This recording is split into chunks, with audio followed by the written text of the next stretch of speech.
needed nothing else. As a waitress, Lacey always had a stack of cash in her dresser, tips from the night's work.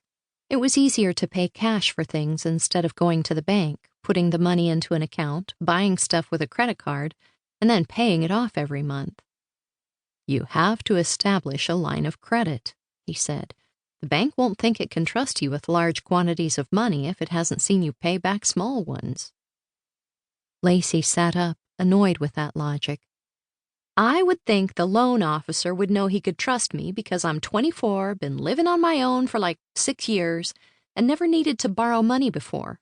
Don't that count for something?" Garrett shook his head. "They can't tell whether you've been independent all of that time or whether you've been living off your parents. See the problem?" Lacey snorted because really she knew plenty of people from high school who were living off their parents, or at least their parents' trust funds. Never done a real day's work in their sorry lives, but she'd been working since she was 14. The loan officer could have asked that, but no, the guy just looked over my paperwork like he's got lemons stuck where the sun don't shine and tells me my business plan ain't got no hope.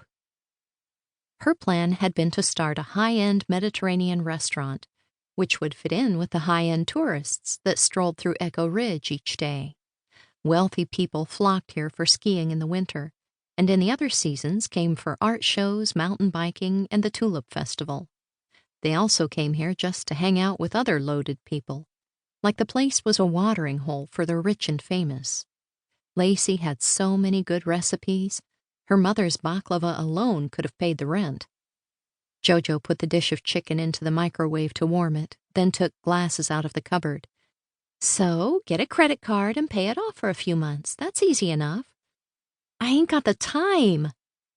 Mr. Choate, the owner of the Ridge Steakhouse, was retiring in 2 months and closing his place. He'd bought the building 30 years ago, back before Echo Ridge had become so trendy, and he'd decided it would be easier to rent out the building instead of running his restaurant. Word on the street was that the steakhouse wasn't turning much of a profit. It had a good location downtown, but the food was only so-so. As soon as Lacey had heard the steakhouse was closing, she'd gone to Mr. Choate and asked if she could rent the place. She didn't have much money saved. She was only a waitress at the Ruby Resorts restaurant, but she had waitressed for the steakhouse during her last 2 years of high school, and Mr. Choate liked her. He'd always told her she was the most responsible and hard-working waitress he'd had. He told her if she could get a loan, the place would be hers. "I've only got a couple of months to get funding, get business licenses, have menus printed, redecorate the place, buy equipment and food, and then hire some people. That ain't hardly enough time as it is." Her mother and aunt had agreed to help with the cooking, and her brother, sister, and cousins had said they'd wait tables. But she'd need more staff. Jojo dished out the chicken, and then the group moved to the living room to eat. They had to because the kitchen table was filled with paints and ceramic teacups. It was some sort of project Jojo was working on. Anthony put his feet on the coffee table as he ate. "Your credit score wasn't the reason the bank turned you down. You don't have a college degree, let alone an MBA from some Ivy League school. The Wall Street types don't think you know anything unless you're one of them. It's all about who you know in the old boy network." This was probably a direct slam on Garrett, since he'd graduated from Harvard. Garrett let out a dismissive sigh in Anthony's direction. He wasn't a fan of his sister dating Anthony. "Bankers don't care who you know. They care about dollar signs." He turned to Lacey.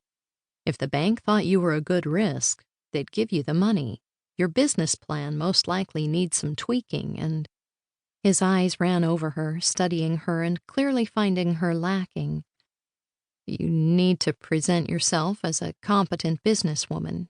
You can't look like you're just some uneducated person off the street with big dreams." The comment stung because she had no way to change that opinion. The truth of the matter was that she was an uneducated person with big dreams. The education part wasn't her fault.